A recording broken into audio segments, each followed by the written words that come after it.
Okay, thank you very much for this opportunity, and I'm very glad to be here.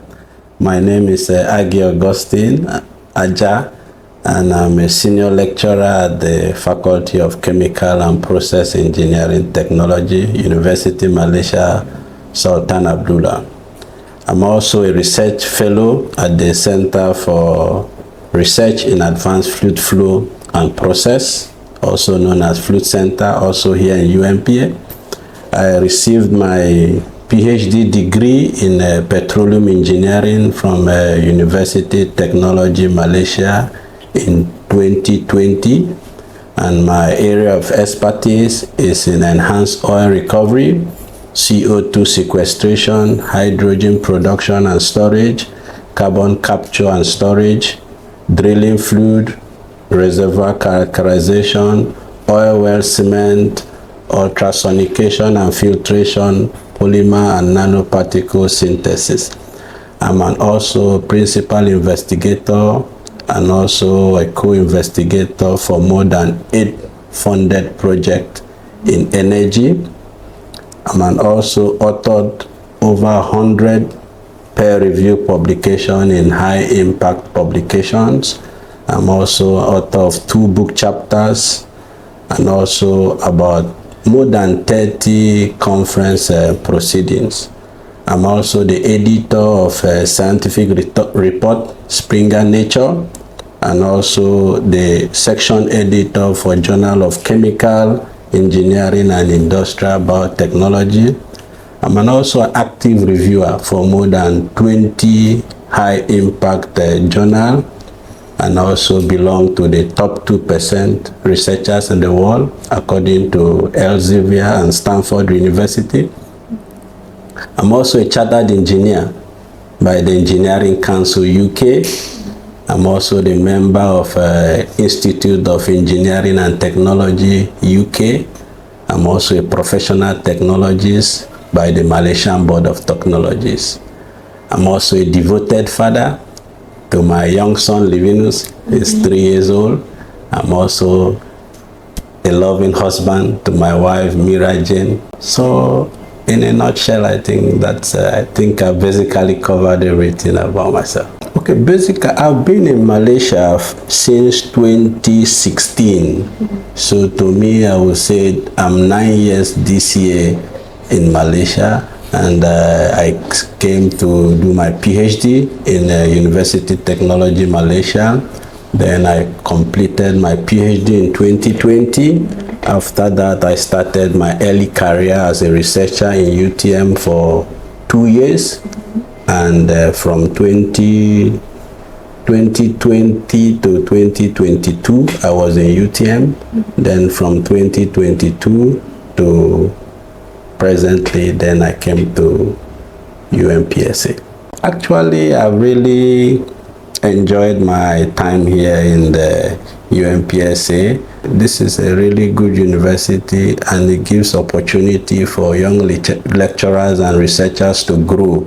And with my interaction with researchers all over the world, Malaysia is actually a very good place for you to really develop yourself, for you to be able to grow in research. I think Malaysia is a very good place to be, because in most countries outside the world, they don't give you that opportunity as a young lecturer. They try to suppress you. I give you a good example.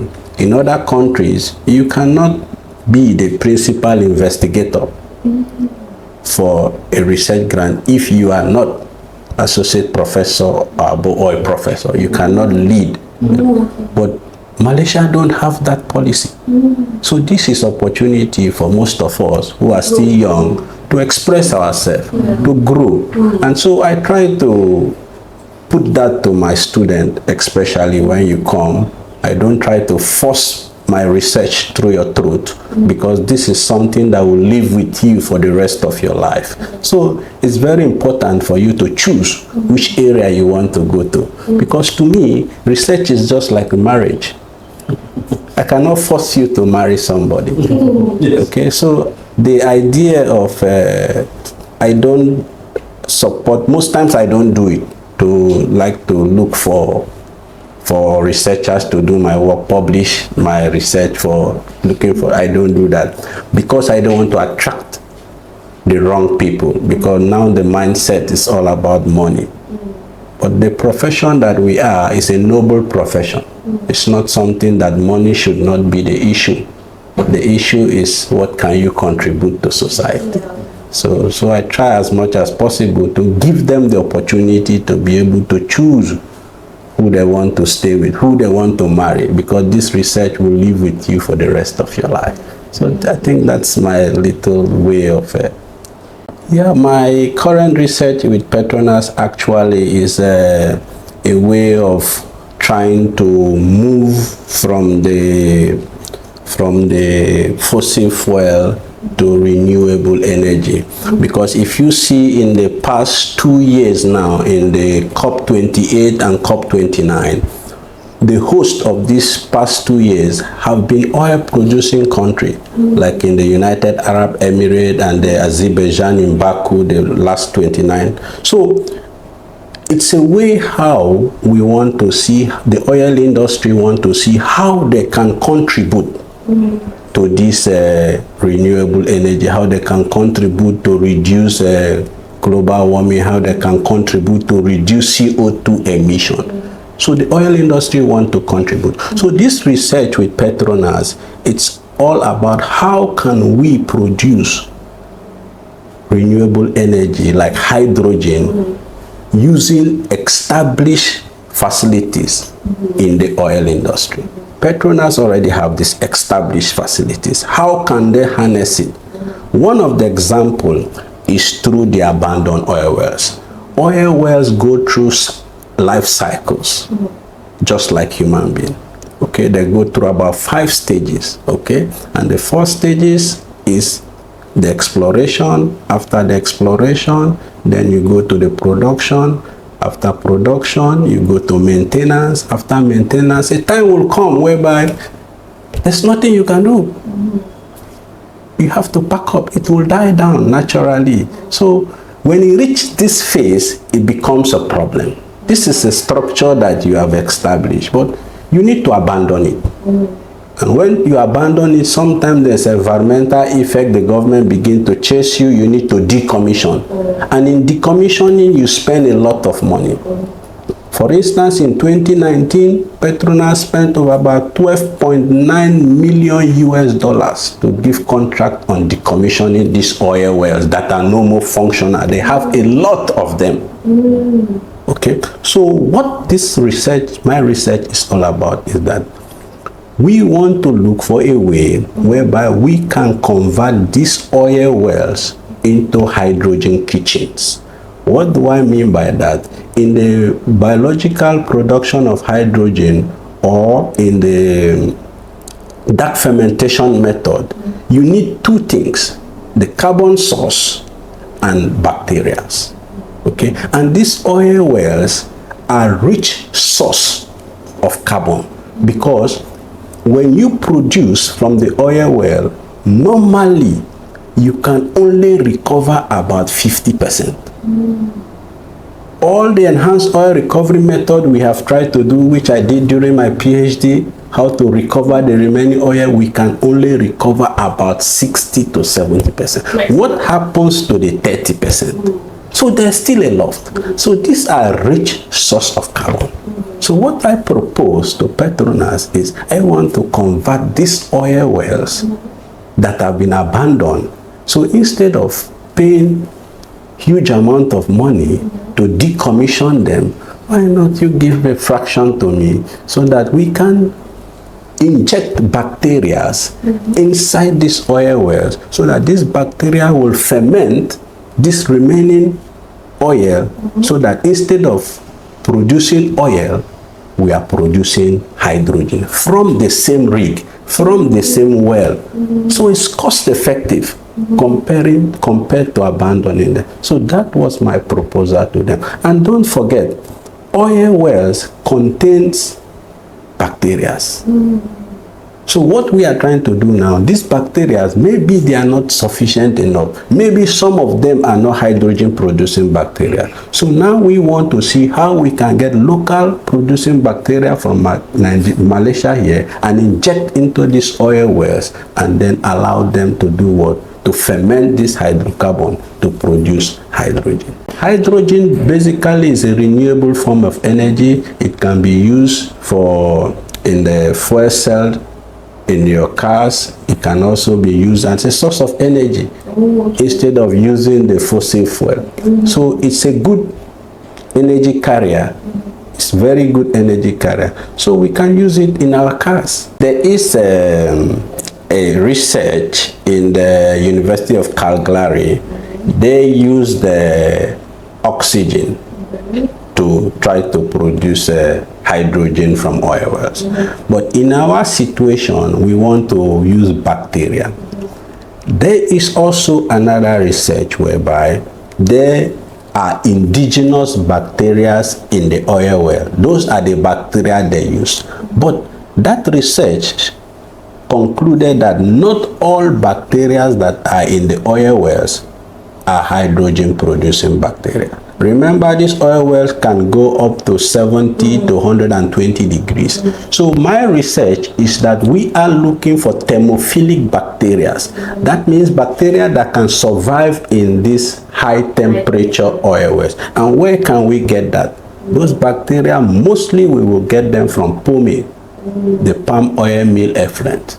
So that is where we are getting our bacteria from. So we are culturing those bacteria, try to enrich them, try to acclimatize them, and try to know more about them. Presently, we identify very few. Then if we see how we can do gene manipulation to increase the quantity, then we can inject this bacteria. So presently, this research is still in the laboratory phase. And so maybe after this, I can show you the rig where we are still experimenting on there. It's ongoing. I think we are, let us say, at least we are 50% into the research. This grant is funded by Petronas. 2024.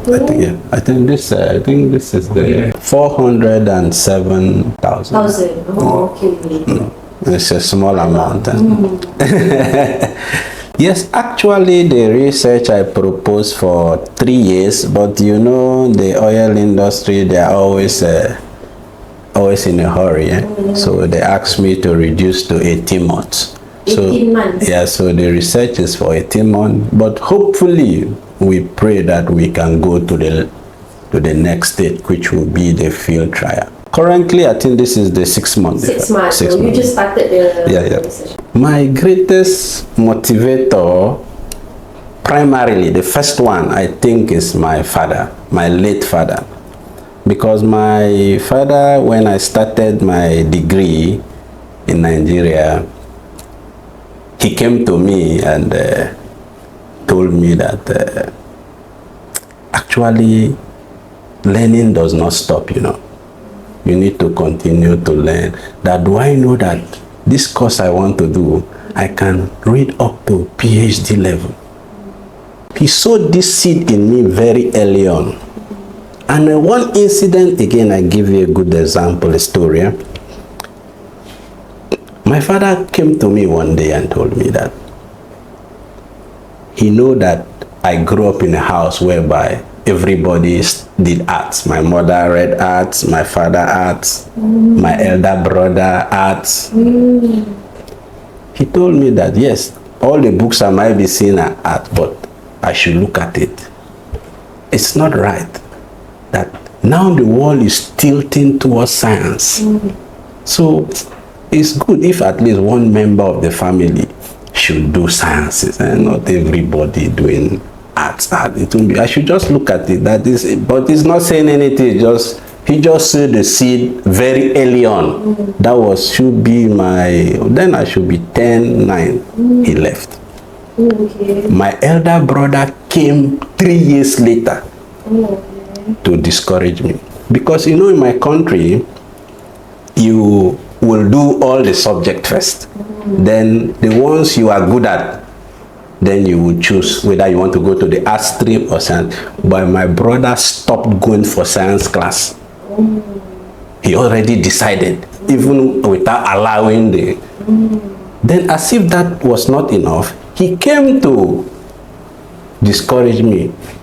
Can you imagine the teacher is saying that, how can you ask me that that a body of mass of 10 kg moving with a velocity of 2 meters per second, calculate the acceleration?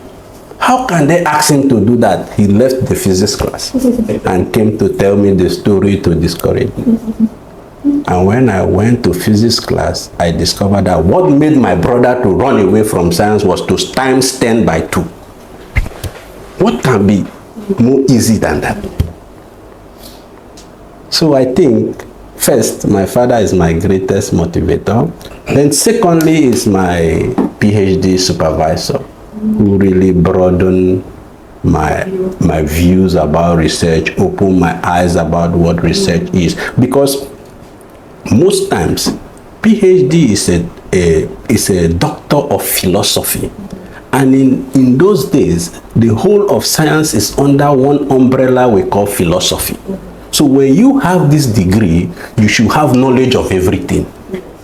Not that, but your specialization is this. But knowledge of everything you should have. So I come across certain researchers who don't want to venture out of their comfort zone. That's your specialization. You don't want to move out from that area. But my supervisor taught me that no, you need to think in a broad sense, not to remain to do science, to do research within your expertise. No, you need to broaden your research and also give opportunity for that, for people to come in and collaborate with people in any field. So it's very important. So I think these are the two people who have really motivated me in my career. Okay, actually, the grant opened in 2022. I just joined UMP. I just saw the advert in December of 2022. So actually, my proposal I sent to them was not that it's so spectacular. You know, compared to the FRGS, you need to be very explicit, don't make mistake. It was just the message. It was just the message. I have a message to convey to them what I really wanted, which was really tailored to what they were looking for. It was later on I get to find out from them that all the universities in Malaysia applied for this project, and they have over more than 500 applicants from all the university. From UMPSA, I think we were 44 of us. Then they shortlisted 10 of us for the pitching process. So during the pitching, we went for the mock pitching with the RMC. I think that was really helpful to me. Prof. Abdurrahman and Sheikh Najib, they gave valuable input, which I think helped me in the interview. And one of the good example, I think Najib is very good in pitching. So I think I was the first to do the pitching. So what I was really hammering on, I went to do research on the Petronas about the decommissioning, how much they are spending. So I was giving them figures and real fact about what they should do and what I can bring to them. So I was really telling them, if you give me this amount of money, because what they were really focusing on is they want to use existing facilities. They don't want to go and start something new. It's something we have been doing for long. So we just want to change a little bit. Yeah, so that's what I just try to propose to them on the day of the pitching, that yes, you have these facilities, I will only come in to do this. And you have already been doing injection. They do water injection, they do polymer injection, they have been doing that. So what's the big deal if you, this time around, just inject bacteria and we will produce. So the production, everything is there. So this is just what I tried to sell to them. So I think one of the questions they asked me there was, where will I start with? Which oil field? I said, I don't know. I don't have that information. You need to tell me, but I can only give you an idea. The type of oil field I want. I don't want oil field that producing hydrogen sulfide. So I think I also need the oil field that is old. So this is an idea I give to them. So I think actually my idea normally is interacting with my friends who are in the industry. During my masters, I have a lot of friends who are working in the industry. I think in my class then almost everybody were from the industry. Okay, so and also my undergraduate days. So I built a lot of network of friends that we are still in contact today. So normally these are just passive interaction with people. What are their concerns? What are their challenges? Then they begin to share. And this is an opportunity for research. So mostly my knowledge is through peers interaction and collaboration. And also I'm a reviewer and editor for top journals. So most times we get this idea from the paper we read, from the paper we review. So we are not being paid, it's voluntarily. So most times if I see a paper I want to review, if it's interesting enough, it's what I'm interested in, then maybe I want to get idea from you. So when I begin to read the paper, I don't learn something new, then I begin to attack you. Then I might reject. But if I learn something, okay, so I can be happy. And also most of my writing style, most of the language from the paper, if I see the way you present your work, your argument, I write it down. I tell my students up to today, these are the tricks. If I see the way your justification statement, the way you presented your novelty, I like the style, I copy it somewhere. So that tomorrow I want to write. That's how you learn. This is how I learn. So it's very interaction with people and your colleagues, and reading other people's work is a way to sharpen yourself. Yeah, because I will not say that I'm 100% confident, but one thing I say in research is that there's no bad result. In research, there's no bad result in research. So it gives you an idea and how you are going to fine-tune it and how you are going to move forward from there. So there's no bad result. For me, the biggest challenge I have faced in research is motivation. Motivation. How to keep yourself motivated. That is the biggest challenge to me. So even my students, I try to see how I can motivate them. Okay, it's very challenging because nowadays research is all tilting to money. Everybody talk about money. Even my students, undergraduate, they're all talking about money. I tell them that if I am looking for money, I won't be in this profession. Yes. This is a noble profession where you don't get paid for what you are doing. Just like a medical doctor. We are the same, in the same field. So it's not about money, it's about service. It's about mentoring people, bringing them up to be greater than you. So that's what this profession is all about. So to me, to stay motivated has really been my biggest challenge. But what I do to overcome this, I try to tell myself that each research you do, each research you publish, it's an opportunity for you to achieve your goal. And what is my greatest goal? To win the Nobel Prize. Okay. So this is my motivation. So each research you do, it's an opportunity for you to win this Nobel Prize. This is a big dream to me. And they say if your dream is not big enough, if it doesn't scare you, that means it's not a big dream. I give you a good example of John Jumper. John Jumper was a relatively unknown person in 2020. Go and check his Google Scholar profile. In 2020, he had less than 700 citations in a year. But in 2023, he won the Nobel Prize for the research he published in 2021 in Nature Journal. Fast forward, this morning I checked, his citation is 56,000. Wow. This is somebody in 2022, his citation was 600 and not up to 700. So what? So every time I get demotivated, the story of John Jumper resonates in my head. It's an opportunity to you.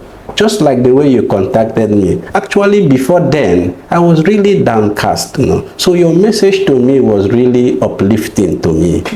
That people, at least people value what you do. Because in research, you might be in a world of your own and you get angry with yourself, get angry with people when things don't go normal. But when you have this kind of message and you beautiful people trying to know about my work, it gives me a motivation. So this is what motivates me, appreciation.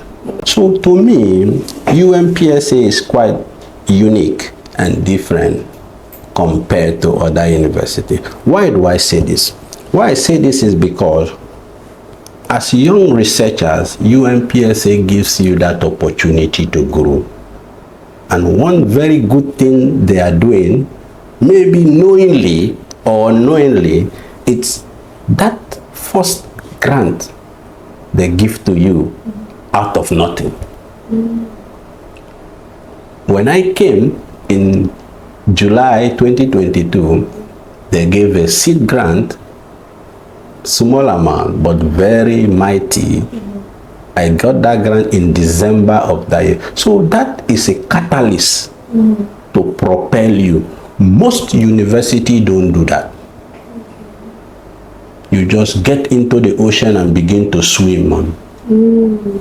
Cannot find your bearing. But this seed money, what motivated me, propel you that yes, you've had the tools.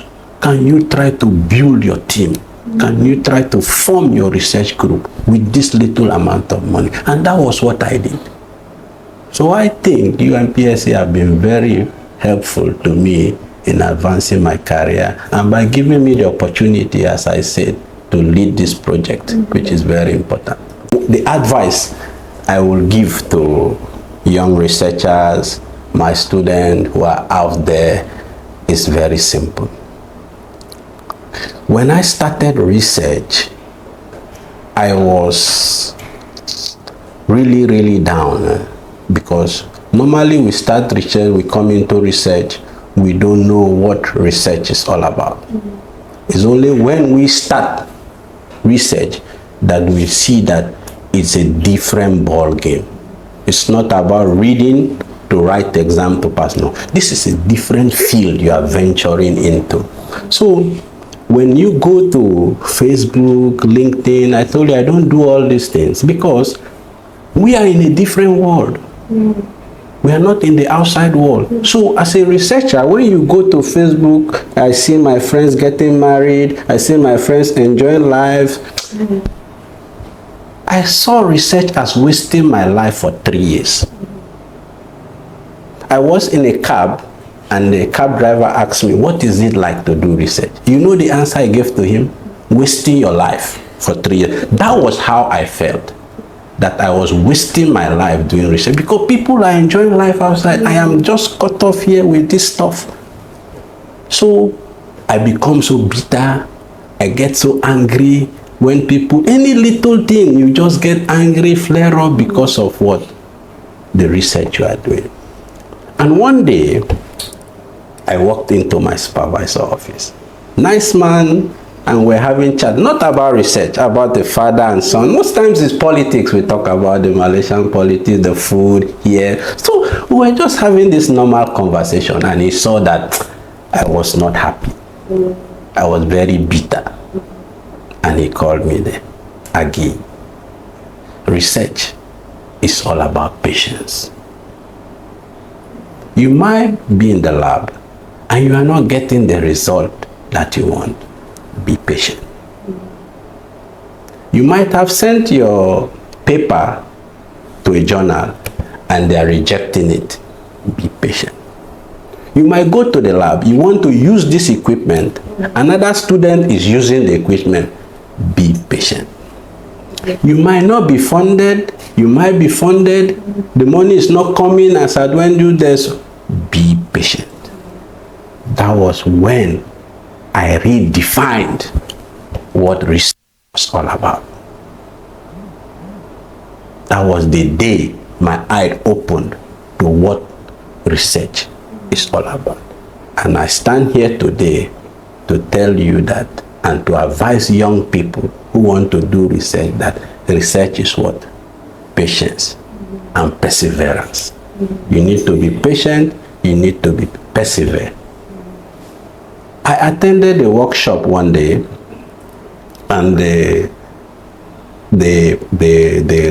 lecturer told us a story that in doing research, you need to meet obstacles. You need to cry. I asked myself, how can a man like me cry? For what? You know how many times I have cried? 5 times. So my advice is that you need to be patient, you need to persevere, and you need to cry. And when you cry, don't sit down and cry. When after crying, lock yourself in the room, cry, wipe your tears, come out, and become a man, and become a researcher. That's what all we went through. Okay? So you must have these 3 things.